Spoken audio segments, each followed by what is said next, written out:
বেসরকারি বিশ্ববিদ্যালয় এমজেএইচ মঞ্জুকে আহ্বায়ক, আতিক শাহরিয়ারকে সদস্য সচিব, ওমর ফারুককে মুখ্য সংগঠক এবং সাবিনাকে মুখপাত্র করে বৈষম্যবিরোধী ছাত্র আন্দোলন সম্মিলিত বেসরকারি বিশ্ববিদ্যালয় কমিটির আত্মপ্রকাশ করা হয়েছে।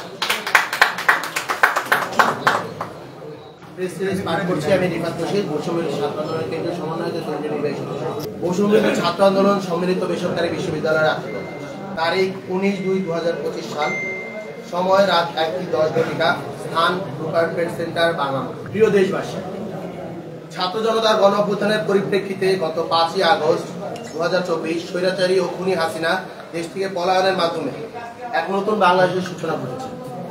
যে অভ্যুত্থানে সরকারি, আধা সরকারি, বেসরকারি স্কুল, কলেজ, মাদ্রাসার 2000-এর অধিক শিক্ষার্থীদের প্রাণ দিয়েছে এবং সেই সাথে প্রাণ দিয়েছে অসংখ্য শ্রমিক ও ছাত্র জনতা। অঙ্গহানি হয়েছে 1.5 লক্ষেরও বেশি মানুষ। দেশকে স্বৈরাচারী মুক্ত করার এই লড়াইয়ে বেসরকারি বিশ্ববিদ্যালয় সত্যিকারের ভূমিকা পালন করেছে, অগ্রণী ভূমিকা পালন করেছে। এ সম্পর্কে দেশবাসী পুরোপুরি অবগত রয়েছে। রক্তঝরা জুলাইয়ে আমরা আমাদের অসংখ্য সহপাঠীকে হারিয়েছি, আমরা আমাদের ভাইকে হারিয়েছি, আমরা আমাদের বোনকে হারিয়েছি, আমরা আমাদের বন্ধুকে হারিয়েছি, আমরা আমাদের মাকে হারিয়েছি, স্বজন হারিয়েছি।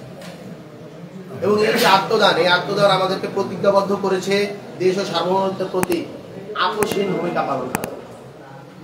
গত 26/2/2025 সালের তারিখে বেসরকারি বিশ্ববিদ্যালয় এমজেএইচ মঞ্জুকে আহ্বায়ক, আতিক শাহরিয়ারকে সদস্য সচিব, ওমর ফারুককে মুখ্য সংগঠক এবং সাবিনাকে মুখপাত্র করে বৈষম্যবিরোধী ছাত্র আন্দোলন সম্মিলিত বেসরকারি বিশ্ববিদ্যালয় কমিটির আত্মপ্রকাশ করা হয়েছে।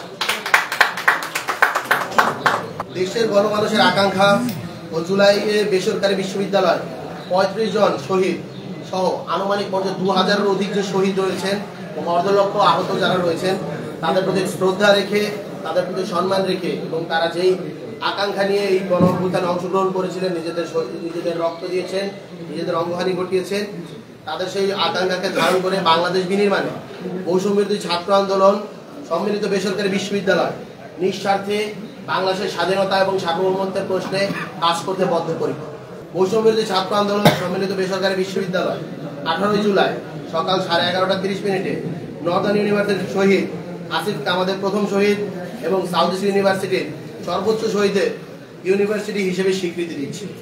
সেই সাথে একটি বৈষম্যহীন, মাদক, সন্ত্রাস ও দুর্নীতিমুক্ত বাংলাদেশ গড়তে দেশের সকল মানুষের দোয়া এবং সহযোগিতা কামনা করছি। আমরা আশা করব বাংলাদেশের প্রত্যেকটি মানুষ সম্মিলিত বেসরকারি বিশ্ববিদ্যালয়ে যারা নির্বাচিত হয়েছেন তাদের পাশে থাকবেন এবং তারা যাতে একটি রাজনৈতিক গোষ্ঠী আকারে ওটা বাংলাদেশে হাজির হতে পারে এবং সেটি যাতে বাংলাদেশের মেইন স্ট্রিম পলিটিক্স অন্তর্ভুক্ত হতে পারে, তার জন্য আপনাদের সকলের সহযোগিতা কামনা করে আজকের